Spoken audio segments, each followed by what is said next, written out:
अस्सलाम वालेकुम। वालेकुम अस्सलाम। T20 का स्क्वाड ऐलान हो गया है ऑस्ट्रेलिया के लिए। तो क्या कहेंगे, यही मेरे ख्याल में टीम वर्ल्ड कप में भी खेलेगी आपकी।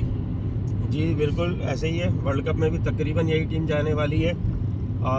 बातें तो बहुत सारी बहुत दिनों से हो रही थी टीम को लेके, और लोग सजेशन भी दे रहे थे, हमने भी दी थी सजेशन। लेकिन हमारा एक सरप्राइज़ इंक्लूजन तो नहीं, एक्सक्लूजन हो गया।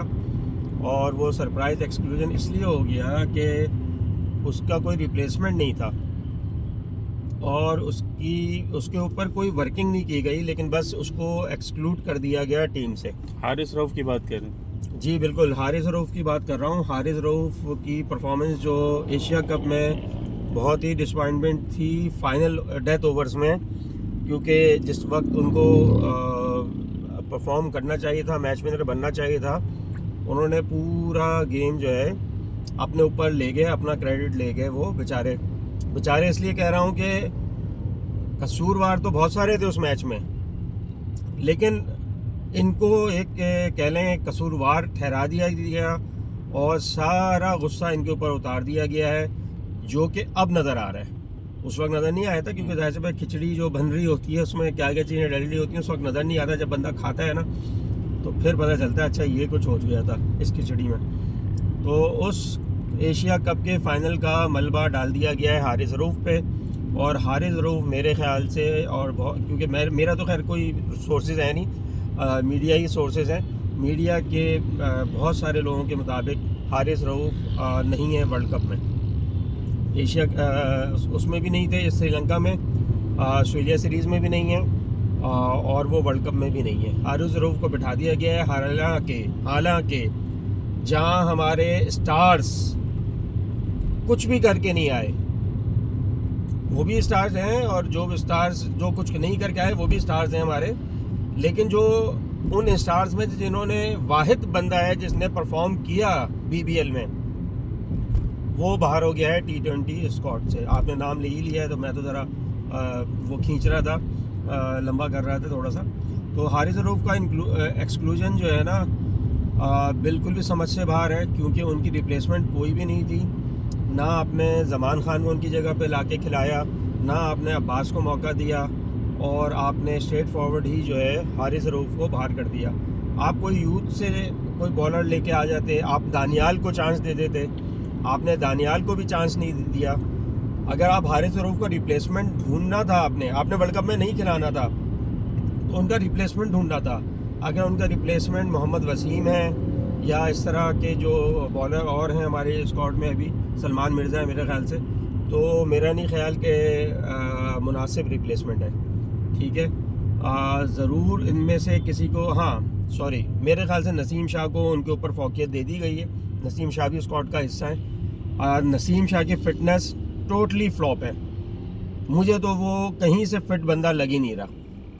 ठीक है, आपने ये सोच लिया है कि एक को बाहर करेंगे इसकी वजह से, एक को बाहर करेंगे दूसरी वजह से, कर रहे हैं आप बाहर। मज़े की बात यह है कि हमारे ये कोच साहब की रिकमेंडेशन पे हुआ है, और कोच साहब को परफॉर्मेंस लोगों की नज़र नहीं आ रही।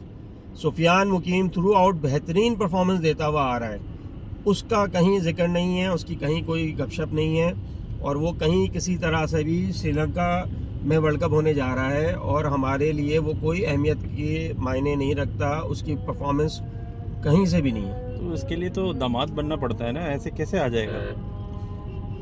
अजान मेरे ख्याल से हो रही, तो थोड़ा सा अभी यहाँ पर रोक दें।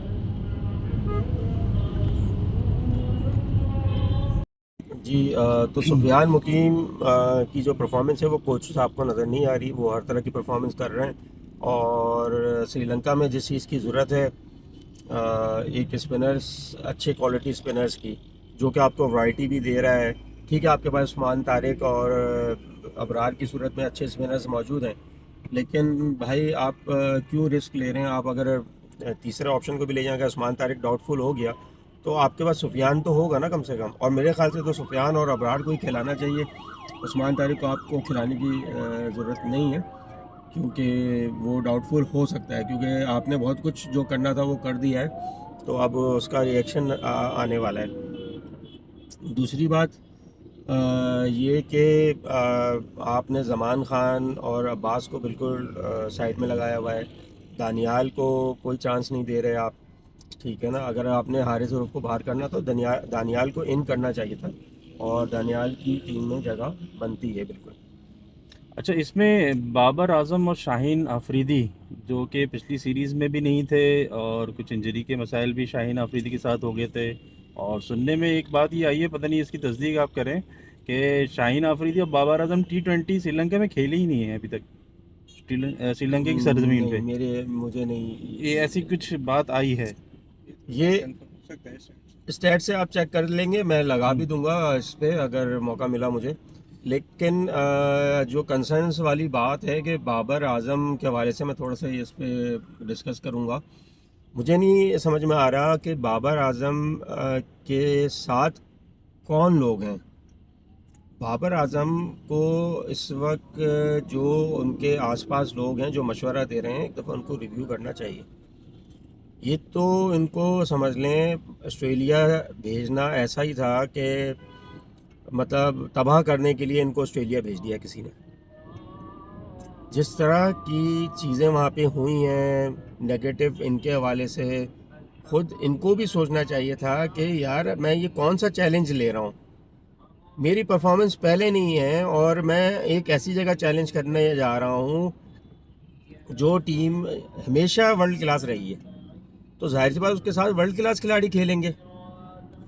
आप एक तरफ देखें कि वो किस तरह क्रिकेट खेल रहे थे और ये किस तरह क्रिकेट खेल रहे थे, तो आपको खुद अंदाज़ा हो जाएगा कि ये मशवरा बाबर आजम को किसी बहुत ही मोहब्बत करने वाले बंदे ने दिया है। मेहरबानी फरमा के, बाबर आजम एक वर्ल्ड क्लास प्लेयर हैं अपनी जगह पे, हम इस टॉपिक को नहीं छेड़ रहे कि क्या मसले मसाइल हैं, लेकिन भाई गलत चीज़ें ना करें तो मेहरबानी होगी। बाकी शाहीन आफरीदी के हवाले से क्या पॉइंट ऑफ व्यू है आपका? शाहीन आफरीदी की कोई कंफर्मेशन नहीं है कि वो फिट हैं या अनफिट हैं। देखते हैं कि अगर वो लाहौर के अंदर परफॉर्म करते हैं तो अच्छी बात है। बाकी ये आप बाबर आजम को एक और चीज़ मैं बता दूं, श्रीलंका में लेके जा रहे हैं और खेला है या नहीं खेला है, लेकिन बहुत मुश्किल होने वाली है बाबर आजम के लिए श्रीलंका में भी, ठीक है। और फिर वही वाली बात है कि आप बाबर आजम के साथ ज्यादती कर रहे हैं इसको T20 खिला के। मुझे नहीं समझ में आ रहा है कि, मुझे बिल्कुल भी समझ में नहीं आ रहा है कि आप अगर बाबर आजम को T20 नहीं खिलाएंगे तो बाबर आजम की क्रिकेट पे या पाकिस्तान की शान में क्या हो जाएगा। मुझे आप सिर्फ ये बताएं कि यंगस्टर्स परफॉर्म कर रहे हैं या नहीं कर रहे। अगर वो कर रहे हैं परफॉर्म तो सिर्फ उनको कॉन्फिडेंस देने की ज़रूरत है, जहां उनको कॉन्फिडेंस आया वो जो है परफॉर्म और अच्छा करेंगे, ठीक है। कोई बात नहीं, आपको एक वर्ल्ड कप हरा देंगे यंगस्टर्स, भाई वो अगले वर्ल्ड कप में जिता देंगे, लेकिन आप कॉन्फिडेंस तो दें।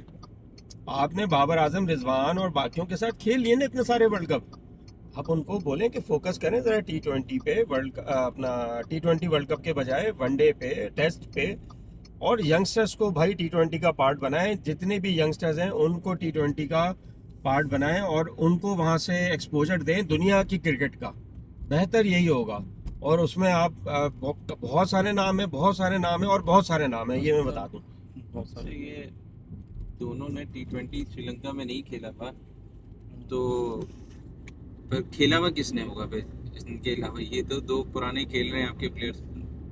हाँ, मैं यही उसके अलावा तो करना पीछे चाह रहा था सारे ये सलमान मिर्जा हैं या कि और ये कोई मेरे है। लिए भी एक न्यूज़ थी तो कि वो पता नहीं किसी ने उनमें से भी किसी ने नहीं खेला होगा, फिर एक आधी मेंबर होगा शायद खेला होगा जिसने। कंडीशंस का तो फिर इनको देखिए हाँ, कंडीशंस, लेकिन ये कि T20 नहीं खेला, टेस्ट या दूसरे फॉर्मेट्स जरूर खेले होंगे। नहीं T20 अभी देखें आपने खेला है ना, खेल लिया ना लड़कों ने जाके, क्या हुआ अभी, अब हो तो गया। अब क्या, श्रीलंका की बात कर रहे थे, तो श्रीलंका में तो खेल के आ रहे हैं अभी।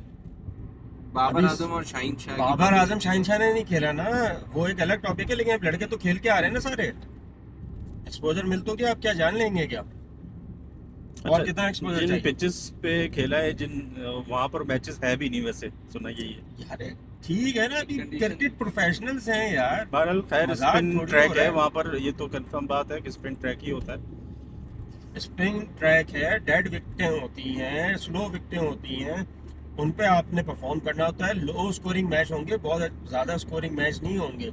लो स्कोरिंग पे भी आप डिफेंड कर सकते हैं अच्छी बॉलिंग के बाद, ठीक है। और ये मैं बता दूं, आपके बैट्समैन कोई बहुत ज़्यादा सरप्राइज नहीं देने वाले आपको।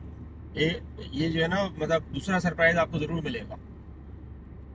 फ़खर ज़मान की भी कोई परफॉर्मेंस नज़र नहीं आ रही अभी तक, जो टी आई आई कौन सी लीग थी वो अभी। टॉपिक फिर लंबा हो जाएगा, ठीक है। लेकिन मैं आपको ये चीज़ बता दूं कि फ़खर ज़मान को आपने एक नंबर पे सेट होने नहीं दिया, और बिल्कुल यही काम आपने हसन नवाज के साथ किया। दोनों ही आउट ऑफ फॉर्म हो चुके हैं, ठीक है। दोनों की कोई परफॉर्मेंस नहीं है। और हसन नवाज तो अब बॉलिंग कराना शुरू हो गए हैं कि शायद इस बेस पे वो टीम में आ जाए, क्योंकि उन्होंने देखा कि साइम अयूब टिक गया और मैं निकल गया। तो ये तो आपकी मैनेजमेंट है जिसकी वजह से ये आउट ऑफ फॉर्म हो गए हैं ये दोनों खिलाड़ी।